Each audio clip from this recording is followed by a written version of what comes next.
stars, and that's who we are. We are voices. There's nothing to fear. Explode in your rear. Feel our voices.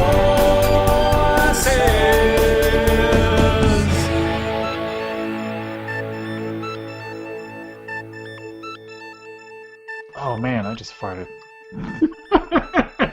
Not a good one. I feel like this should be our cut in because you do that thing where you're in bed and you fart underneath the covers and then like 5-10 minutes go by and you totally forget about it and you're just like you roll over and you fluff the covers and it's just like oh. It's like 10 minutes later you're just like oh it's just been waiting the whole time and now my eyes it burns it hurts. It sucks. Yeah, if you're there, you just move over like, well, yeah, that's a fart. But now it's like, yeah, you got used to the idea of not smelling it, so it may as well have been someone else. Yeah. It's a ghost fart. My pants are haunted. Oh my god. Well, we're Voice of the Republic. Oh, this is the start? Let's go with it. It is now. All right. Ghost farts. Hey. Welcome to Ghost Farts. This is Ed. This is Mike. And this is Carl. I mean, because honestly, it has to be the start, because we'd have to reset all the timers, and God, that's too hard. That's Yeah, asking true. too much. Yeah. Yeah. I'm just excited. I got off the hook for doing my taxes. Well, not exactly. I don't have to. I didn't really freelance last year, so since I was full time, I don't have to like itemize, donuts where I drew half a picture on a napkin. So I can just do it like normal people. I'm like, oh, thank God. And I'll probably get money back versus paying them tons of cash. So good stuff. Yeah. Good stuff. Cool. So yeah, we're back, and today we're talking about the possibility of the death of G.I. Joe. Ooh. What's wrong with America when G.I. Joe isn't getting no play? It's un-American. It's preposterous. It is. Yeah. And this comes up because this year marks the 50th anniversary of G.I. Joe. The first 12-inch Joe figures came out, in 1964. I'll save you the math. And bit of a phenomenon at the time. Came and went, came back in the Joes, and that's definitely what Carl and I grew up with. Mike is at least familiar. Yes, I am familiar with G.I. Joe. Yeah, but instead of playing with Joes, he kind of became one. I did indeed. I had enough. Yeah. I got enough at work. I'll take my work home with me. Thank you. Exactly. So every year he's probably better off that he didn't do the whole G.I. Joe thing, because he would have got there and been really disappointed. Be like, when do I get my code name? It's like, wait a second, I gotta wear a uniform? What the fuck is this? Yes. No code names, no pets, yeah. no hot girls. So you make it through basic, you show up for the first day of duty, and you got like your half tee, and your camo shorts and like your headband. You're like, people are like, what the fuck is this? YMCA? Like, I'm Hamster Mike.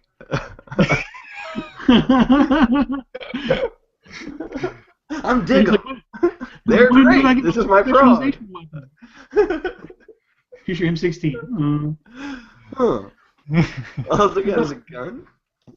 I don't get a rocket launcher or a laser sniper rifle. Yeah, maybe you didn't notice I gotta keep my rainbow fishing hat. I'm wearing suspenders. I've got rainbow suspenders with my BDUs.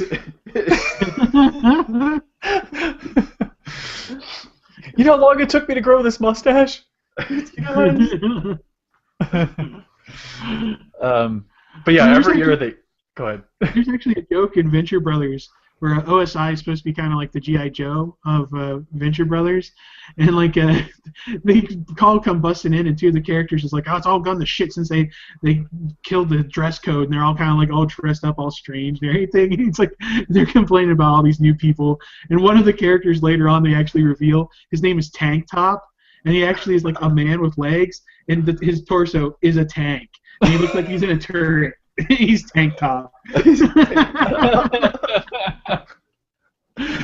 just like, it's so ridiculous. It's so great. Oh man, I'll have to look for that. But yeah, every year they have this huge GI Joe convention, GI Joe collectors convention, and you know they've always worked really well with Hasbro over the years.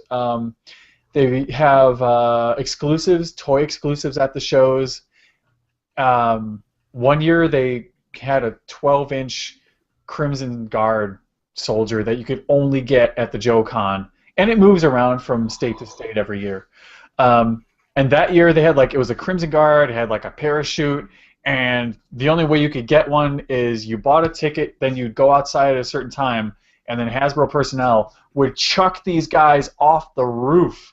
Oh, and then, that's cool. You know, yeah, if you had the ticket, you can go get yours, but that's how you got it. It parachuted, into your hands, or you had to, fight a little kid to get it, whatever.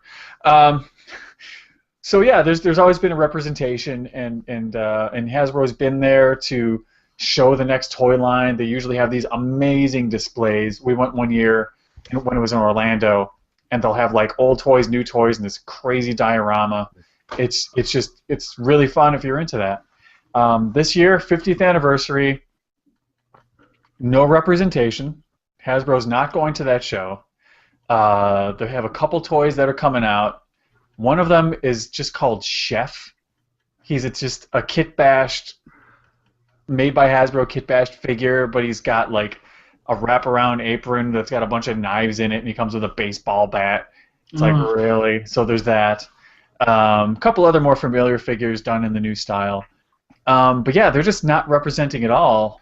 Not to mention that Joe's have, through one reason or another, mishandling of when the movies come out, the animation being short-lived. The comics are still going, but God knows how much the money they're making. But they're not really in stores at all, except for really old products. So this could be the end of it, at least for a bit. Well, and like you said, I think you really hit on it. It's like there's no desire for it. It's like they don't have a cartoon on that kids are watching. They don't have a movie going on that it's like all the movies have come out to lackluster at best. Right. It's just kind of crappy because there's not any drive to make the product. Because everything else Hasbro does and has licensed. There's stuff going on for it. It's like Star Wars. They're still making the Clone Wars cartoons and now Rebels and stuff like that coming out. So there's still some sort of driving force behind the brand. My Little Pony, there's a TV show. Everything they're doing right now, there's a TV show, there's a movie, there's something else going on. G.I. Joe, all they do is comic book now, and it's a good comic book. And it's really well made, has Larry Hama doing a lot of the stuff of it. But that's all they're doing. In comic books now, no one's really even reading comic books as much as they used to. Everyone wants to go and see the comic book movie, the cartoons based off the characters. Mm-hmm. But comic books is kind of a small margin to try to base something off of these days. Yeah, especially if their job is, they pitch it to retailers, and then the retailers pretty much order what they think they can sell in stores, and that's what happens at Toy Fair. So that's why when you watch the Toy Fair coverage, they'll have maybe some amazing things. But if the toy people feel like there's no way in hell we're going to sell that, well, it's not going anywhere, and all you see is a picture of a prototype, and it'll never hit shelves. Happens all the time. But yeah, absolutely, without a property to support it. And there's been some really good Joe entertainment put out.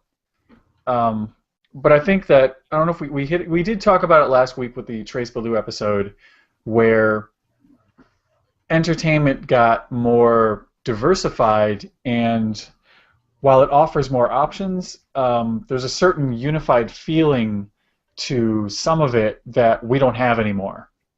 You know, so for example, like we would come home and watch G.I. Joe after school, or we would watch Saturday morning cartoons. But now there's no more cartoons really on TV, not much. It's all on Cartoon Network. It's all on cable stations.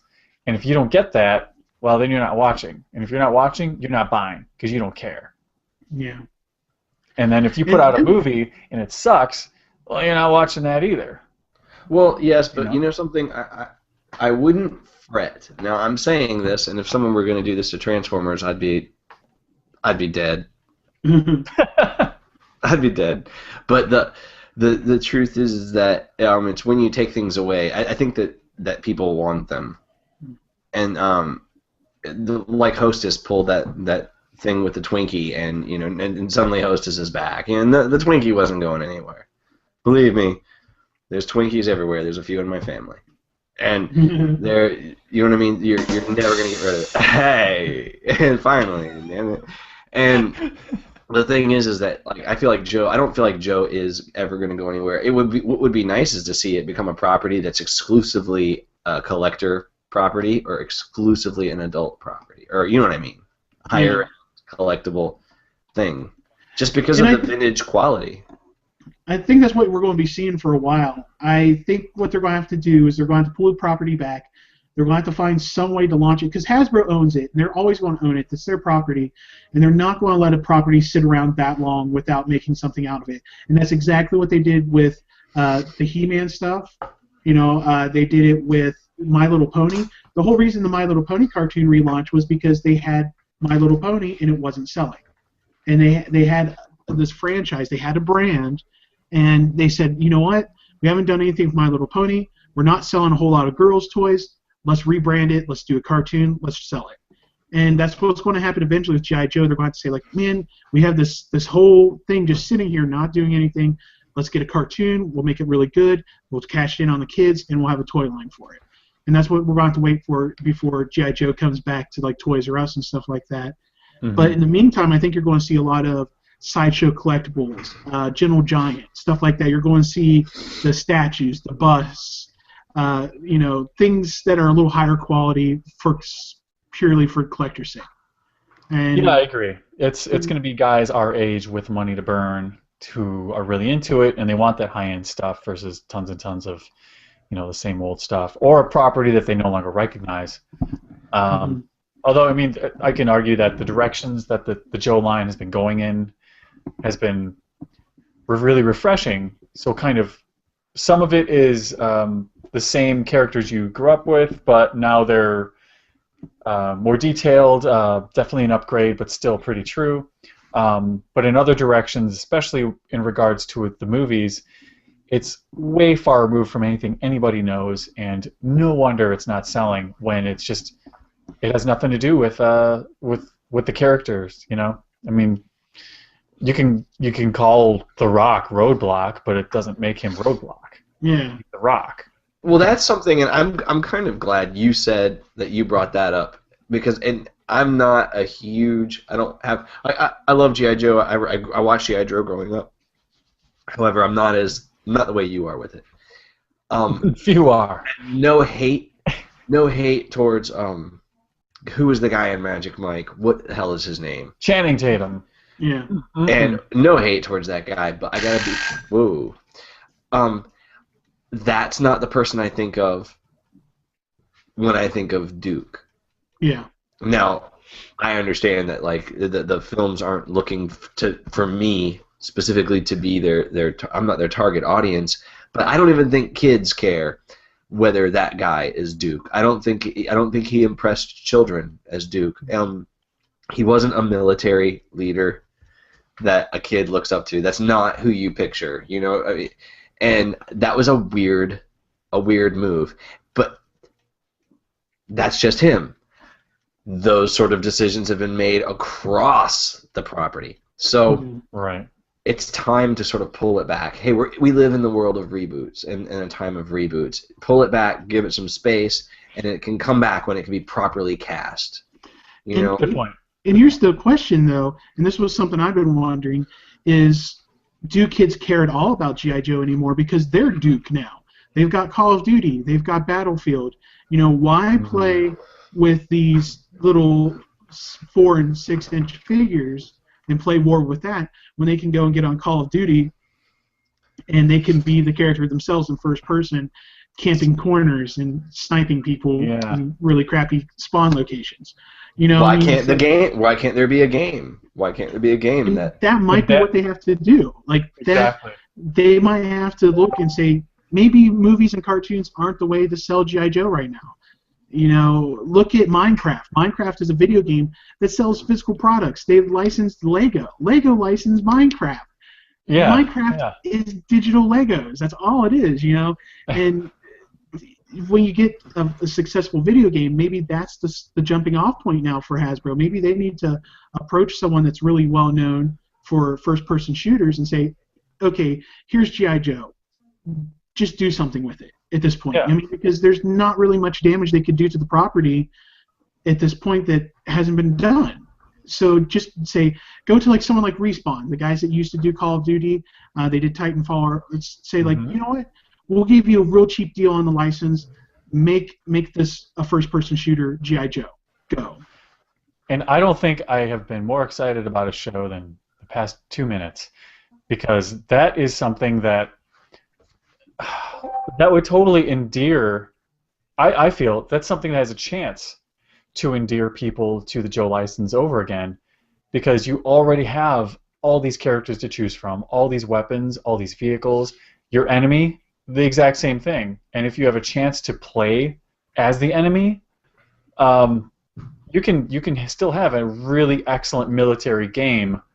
Battlefront. Using all of it. Yeah, you can do all of these things. You can have the jets, you can have the Sky Striker and the Vamps and the Mobats and all your favorite little vehicles. You can earn your way to get these things. They can interact with each other, you know, in a campaign type thing. And I would love to play you guys online with, you know, as different Joe characters. That would be super cool.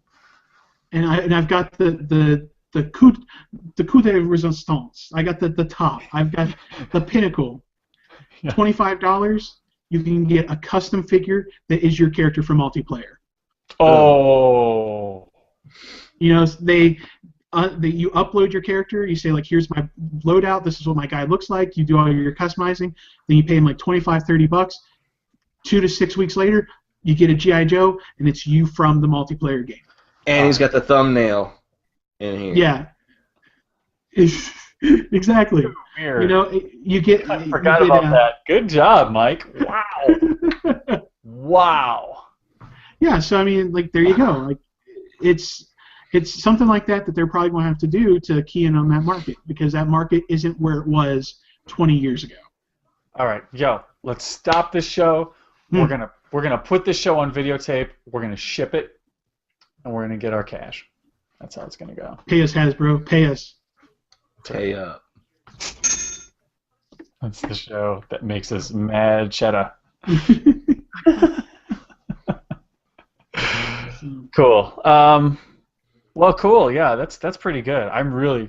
It's not happening, but I'm really excited about it. Like now we talked it up so much. I want it to happen. I'm like, oh fuck it. It's like, why do we have such a good idea? It's kind of like when we did the horrible spin-off shows, where it's like, okay, a Star Wars spin-off. Like, when we talk it up so much, where it's like, fuck, that's never going to happen, but I wanted to. I know. I want somebody to listen to the show and hire us for something. Yeah. But it has to be the three of us, because we just like. It's like a centrifuge. It just like gains momentum, and then all this great stuff comes out of our face. Green genius. At least we think so. That's us. Yeah. That's what we do. But you know what? Let us know if you think so. Because if you think it's genius, let us know. You can always give us a call on the Republicom, 407-409-8749. And if you don't want to call us, there's a 2-minute limit on that. Charges apply. But if you don't want to call us, you can always email us, voiceofrep@gmail.com. Or if you need any more information, go to vorradio.com. Perfect. Yes. Absolutely, and there's always Facebook if you want to just drop a line while you're at work, because Lord knows that's when most people are online. We're not going to tell you. We do it too. This is my word. Yeah. I live on this YouTube and or iTunes channel. I just wait Always- for you to come by, then I thought. Carl just floats in the miasma of the internet.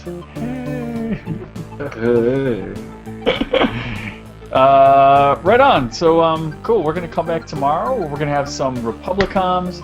We're going to talk MegaCon and other things that end in on or on. Or day. Perfection. Perfection. Cool. So until tomorrow, may the Force Be with. That ass.